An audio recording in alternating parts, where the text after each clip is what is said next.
मुंबई महानगरपालिकेत 6 महिन्यातच नव्या गाड्या घेण्याचा प्रस्ताव समोर आलाय। स्कॉर्पिओची सोयीची ठरत नसल्यानं इनोव्हा क्रिस्टा घेण्याचा प्रस्ताव देण्यात आलाय। जानेवारीतच महानगरपालिकेनं स्कॉर्पिओ गार्डची गाड्यांची खरेदी केलेली होती। नव्या गाड्यांचा प्रस्ताव लवकरच महानगरपालिका आयुक्तांकडे दिला जाणार आहे। महापौरांच्या सेवेसाठी 30 ते 35 लाखांची इनोव्हा हायक्रॉस हायब्रिड देण्यात आली आहे। उपमहापौर, सभागृह नेते आणि विरोधी पक्ष नेत्यांना स्कॉर्पिओ देण्यात आली आहे। स्कॉर्पिओ सोयीची नसल्याची सभागृह नेत्यांनी तक्रार केलेली आहे।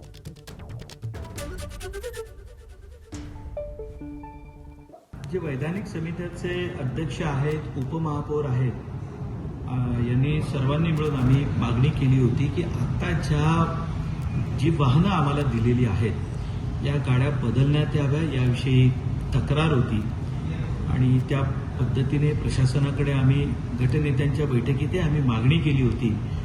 त्यानुसार आताच्या ज्या गाड्या आहेत या बदलून नवीन क्रिस्टा गाड्या घ्याव्यात असा माझ्या माहितीप्रमाणे प्रस्ताव येतोय। आम्ही मागणी केली होती की आमच्या गाड्या बदला आणि प्रशासनाने ते मान्य केलं होतं की होय, याबाबत आम्हालाही तक्रारी प्राप्त झालेल्या आहेत। त्या अनुषंगाने आता नवीन गाड्या येतील अशी आमची माहिती आहे।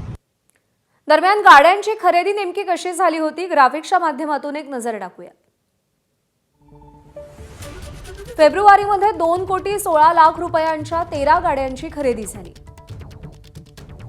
महापौर, उपमहापौर, विरोधी पक्षनेता, सभागृह नेता, समिती अध्यक्षांसाठी गाड्यांची खरेदी झाली। प्रशासकीय राजवट असताना 13 गाड्यांची खरेदी झाली। महापौरांसाठी इनोव्हा हायक्रॉस हायब्रिड गाडीची खरेदी झाली। उपमहापौर, सभागृह नेते, विरोधी पक्ष नेते आणि समिती अध्यक्षांसाठी 12 स्कॉर्पिओ एनची खरेदी करण्यात आली। इनोव्हाची किंमत 30 लाख रुपये तर एका स्कॉर्पिओची किंमत 18 लाख रुपये आहे। प्रशासकीय राजवट असल्यानं नव्या गाड्या अधिकाऱ्यांनी वापरल्या। घनकचरा व्यवस्थापन विभागामार्फत गाड्यांची खरेदी प्रक्रिया पार पडली।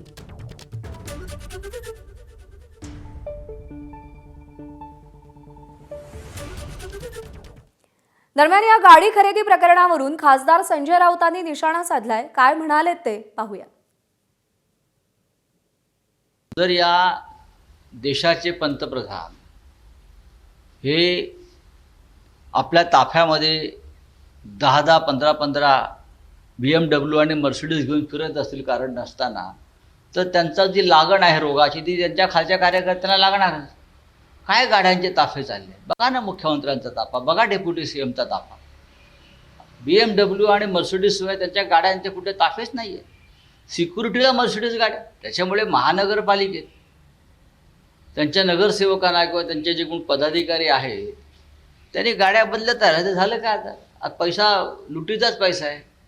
पण गाड्या घेण्यासाठी तुम्ही सरकारी तिजोरीला हात घालता, लक्षात घ्या, जनतेच्या तिजोरीला हात घालता। व्यक्तिगत तुमची संपत्ती वेगळी आणि जनतेची संपत्ती वेगळी आहे। दरम्यान यावरती माजी महापौर किशोरी पेडणेकर यांचीही प्रतिक्रिया समोर आली आहे, तीही पाहूया। आणि स्कॉर्पिओ आत्ताचा जो आम्ही जी स्कॉर्पिओ वापरतोय, तिचा एव्हरेज नक्की कमी आहे, 7 ते 8 आहे। खरं एव्हरेज देणारी गाडी महानगरपालिका जेव्हा गाड्या घेते त्यावेळेला हा अभ्यास महानगरपालिकेला असलाच पाहिजे। स्कॉर्पिओ गाडी आता आम्हाला बरोबर नाही, आमची पाठ दुखते, आमचं काय जे काय आहे ते, आणि आम्ही दौऱ्यावर जातो। मुळात दौरा कुठला? मुंबईच्याच मध्ये आपल्याला फिरायचं आहे।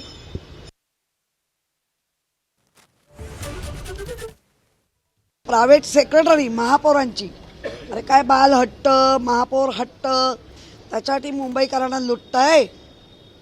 या गाड्यांची आत्ता 5 महिने झाले आहेत, 5 वर्षासाठी गाड्या घेतल्यात आणि तुम्ही आता ह्या तक्रारी करून जर आयुक्तांनी असं काय केलं तर आम्ही जे 4 वर्षासाठी तुमच्याकडे मागतोय श्वेतपत्रिका ती आम्हाला द्याच।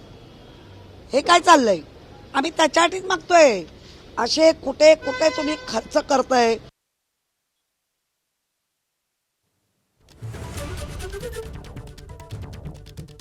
तर मुंबई महानगरपालिकेत 6 महिन्यातच नव्या गाड्या घेण्याचा प्रस्ताव समोर आलाय आणि त्यावर किशोरी पेडणेकर यांनी टीका केलेली आहे.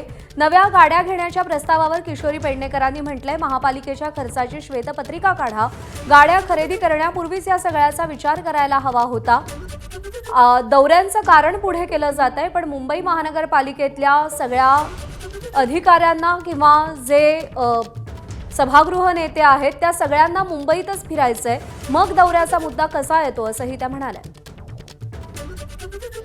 आणि जर झाला असेल म्हणजे तो प्रस्ताव आला असेल तर आमच्या सगळ्यांच्या जे आम्ही आता ट्रस्टी म्हणून एक बॉडी आलोय त्या बॉडीमध्ये आम्हाला माहिती होतं का? तेव्हाच का नाही नाकारला? आता जी स्कॉर्पिओ कंपनी आहे तिचं मार्केट जर वरूनच डाऊन करायचं असेल, आज मुंबई महानगरपालिकेने नाकारलंय, सगळीकडे त्या महानगरपालिका नाकारतील आणि स्कॉर्पिओवाल्याला धडा देतील.